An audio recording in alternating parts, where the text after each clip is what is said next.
Hello students, जैसा कि हम लोगों ने लास्ट टाइम पर गॉस लॉ इंट्रोड्यूस किया था, फिर देन गॉस लॉ को प्रूव किया था। तो गॉस लॉ में बताया गया था the total electric flux through any charge which is enclosed by any imaginary surface और a material medium surface, the total electric flux coming out is always 1 upon epsilon naught times the charge enclosed by that closed surface in free space vacuum या फिर air।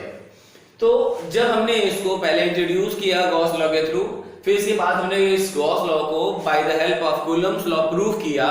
Then after जब prove करने के बाद Gauss law satisfy हो गया, तो अब हम लोग क्या करेंगे, गॉस लॉ के एप्लीकेशंस करेंगे, यूजेस कि क्या क्या जगह किन किन जगहों पर गॉस लॉ की हेल्प से हम इलेक्ट्रिक फील्ड निकाल सकते हैं। जैसे कि आज हम लोग निकालेंगे अभी electric field due to a long thin wire of charge having linear charge density lambda. ये चीज हम लोग पहले भी कर चुके हैं जब हम लोगों ने गॉस लॉ नहीं पढ़ा था। तो जब हमने without Gauss law electric field due to a long straight wire of charge निकाली थी, तो वो डेरिवेशन नियर अबाउट 2 पेजेस में कंप्लीट हुआ था।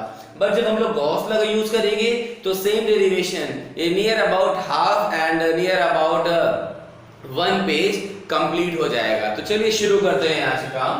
आज शुरू करेंगे हम लोग क्या, इलेक्ट्रिक फील्ड निकालेंगे। इलेक्ट्रिक फील्ड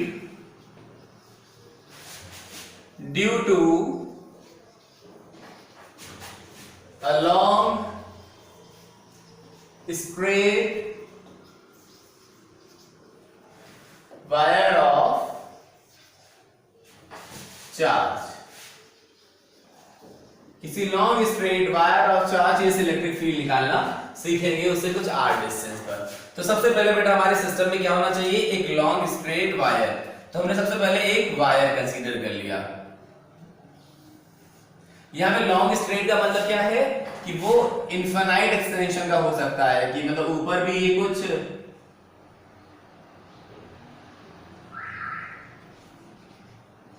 इनफाइनाइट डिस्टेंस जा रहा होगा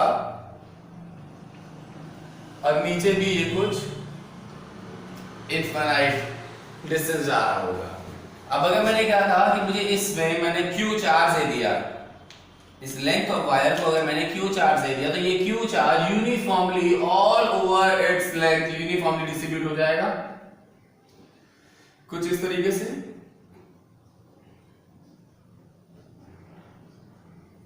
पूरी लेंथ ऑफ वायर में डिस्ट्रीब्यूट हो जाएगा। अब लेंथ हमने इनफिनिटी ले रखी है, तो ऐसे में अगर हम यहाँ पे लीनियर चार्ज डेंसिटी रिप्रेजेंट करना चाहेंगे तो कैसे कर सकते हैं, we can say that lambda is equal to Q by L। अब ये L जो है इनफाइनाइट लेंथ भी इसकी कंसीडर कर सकते हैं, लॉन्ग भी कुछ भी कंसीडर कर सकते हैं, Q बाई L कह सकते हैं या फिर dQ बाई DL भी कह सकते हैं ना। अब कैसे गॉस लॉ की हेल्प से इसको हम फील्ड निकालने में हेल्प करेंगे। अब अगर मैं कहा कि मुझे इस long straight wire of charge Q की वजह से इससे कुछ r डिस्टेंस पर, इस वायर से कुछ r डिस्टेंस पर हमें इलेक्ट्रिक फील्ड पता करनी है, तो सबसे पहला काम क्या करेंगे हम, अगर मुझे इस long straight wire of charge की वजह से इससे कुछ r डिस्टेंस पर, r डिस्टेंस में ये कंसीडर कर ली, r डिस्टेंस पर किसी पॉइंट P पर इलेक्ट्रिक फील्ड हमें पता करनी है कि इलेक्ट्रिक फील्ड कितनी होगी। तो कैसे पता करेंगे, हाउ कैन वी कैलकुलेट। सो जरा सा ध्यान देने की जरूरत है यहाँ पर सिस्टम को एनालाइज करने के लिए। तो हमने यहाँ पर जरा सा ध्यान देने के लिए क्या किया, मैंने कहा कि जरा ये बताइए कि किसी वायर का शेप कैसा होता है। तो हमें याद आ रहा है वायर का जो शेप होता है वो कुछ कुछ सिलेंड्रिकल होता है, अ थिन सिलेंड्रिकल बॉडी। तो अगर मुझे किसी चार्ज को गॉस लॉ अप्लाई करना है, तो गॉस लॉ का अप्लाई करने का मतलब ये हो गया कि सबसे पहले हमें उसको एक क्लोज सरफेस से इनक्लोज करना है। अब वो क्लोज इमेजिनरी सरफेस भी हो सकता है। तो अगर मैंने देखा कि ये वायर सिलिंड्रिकल बॉडी है, तो किसी सिलिंड्रिकल बॉडी को इनक्लोज करने के लिए सबसे बेस्ट क्या रहेगा कि एक सिलिंड्रिकली इमेजिनरी सरफेस इंट्रोड्यूस करें हम। तो यहां पर एक काम करेंगे, अगर मुझे r डिस्टेंस पर फील्ड निकालनी है, तो हमने यहाँ पे r डिस्टेंस को r रेडियस का रेफरेंस लेते हुए एक सिलिंड्रिकल गॉसियन सरफेस ड्रॉ कर लिया।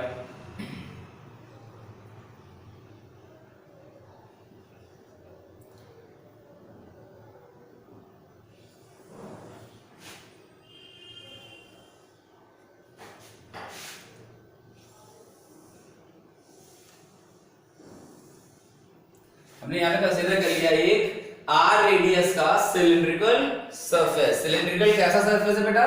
Gaussian surface. ये गॉसियन सरफेस है।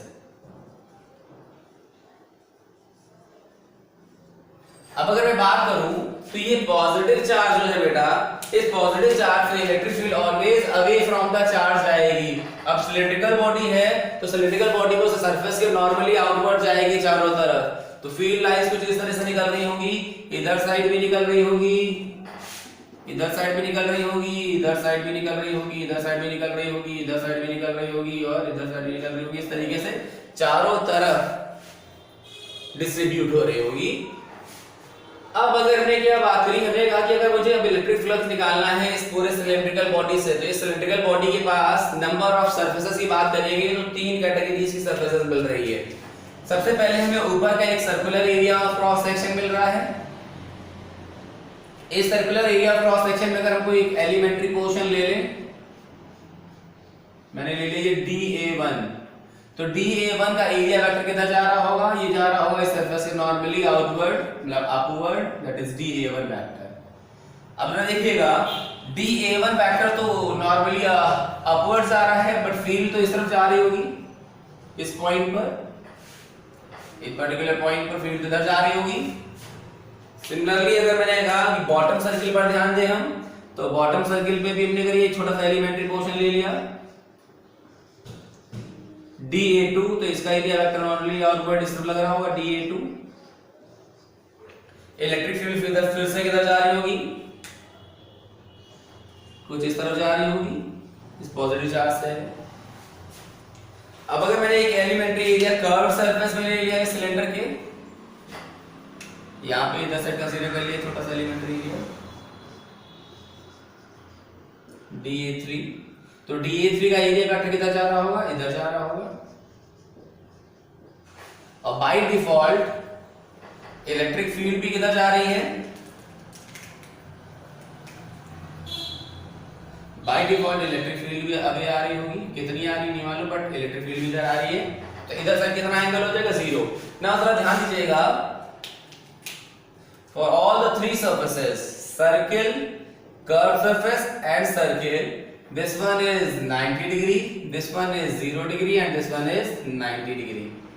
तो अगर हम यहाँ पर गॉस लॉ लगाएंगे और मैथमेटिकल मेथड लगाएंगे, उसके बाद फील्ड निकालेंगे, तो दोनों अप्लाई करके कैसे आएगा बेटा? देखिएगा, सबसे पहले गॉस लॉ अप्लाई करेंगे यहाँ पर। According to Gauss law,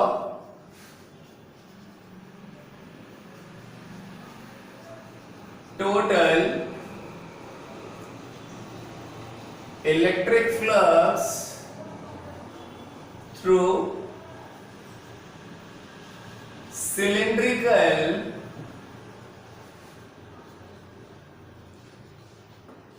Gaussian surface, through cylindrical Gaussian surface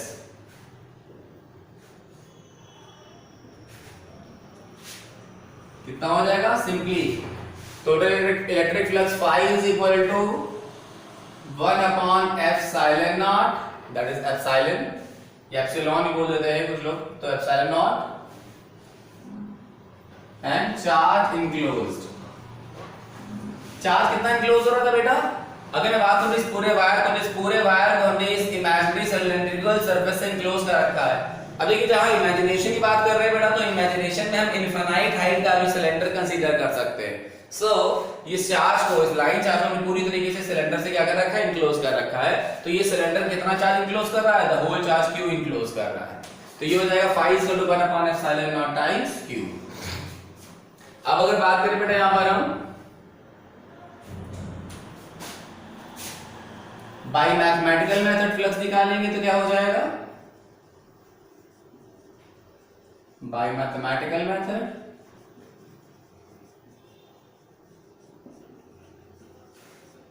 total electric flux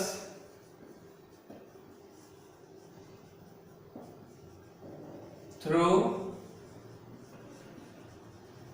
Gaussian cylindrical surface so Gaussian cylindrical surface में बेटा हमारे पास 3 सरफेसेस है, upper circle, bottom circle and curved surface.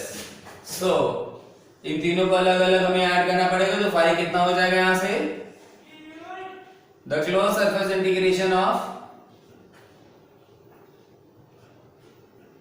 E dot dA1, this one is for upper circle, हम चाहते हैं हम लिख दे रहे हैं UC, UC stand for upper circle, plus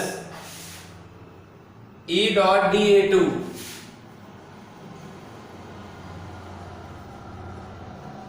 this one is for bottom circle, BC मतलब bottom circle याद रखा है। For the curved surface, E dot dA3, CS for curved surface. Now, जैसे ही हम ओपन करेंगे बेटा, ये हो जाएगा E dA1 cos 0, cos 90, E dA1 cos 90। Bottom circle के लिए E dA2 cos 90। Similarly curve surface के लिए E dA3 cos 0। So now what will happen? Cos 90 value will become 0. Cos 90 will become 0. So now we have only curved surface. So for curved surface it will come E dA3। अब फिर से r distance पर electric field तो हर एक point पर same रहेगी, uniform रहेगी। सो हम क्या करेंगे, इलेक्ट्रिक फील्ड को बाहर कर देंगे, dA3 को इंटीग्रेट कर देंगे किसके लिए, पूरे कर्व सरफेस के लिए। अब अगर सिलेंडर की बात करें तो सिलेंडर का टोटल सरफेस एरिया कितना होता है, सिलेंडर का टोटल सरफेस एरिया होता है 2 pi r plus h। अब 2 pi r plus h मतलब कितना होता है, that is 2 pi r h plus 2 pi r square। In this 2 pi r square क्या होता है बेटा, upper circle area pi r square, bottom circle area pi r square। तो ये pi r square plus pi r square is 2 pi r square। तो अब हमें केवल कर्व सरफेस चाहिए, तो ये 2 pi r square बेकार हो गया। Now we have only curve surface that is 2 pi r h। Now if we have length l, so it will come 2 pi r l। तो अगर यहाँ पे हमने यहाँ पे इसकी हाइट l ले रखी है लॉन्ग में, तो 2 pi r l हो जाएगा। सो फाई कितना आ गया बेटा, यहाँ से फाई यहाँ से आ जाएगा from this equation, we can say that now phi will become E into 2 pi r l। इसको हमने यहाँ पे सेकेंड इक्वेशन बोल दी, this one is called as second equation. Now by equation first and second, first ले रखी थी Gauss law से और सेकेंड ले रखी मैथमेटिकल मेथड से, कंपेयर कर देंगे।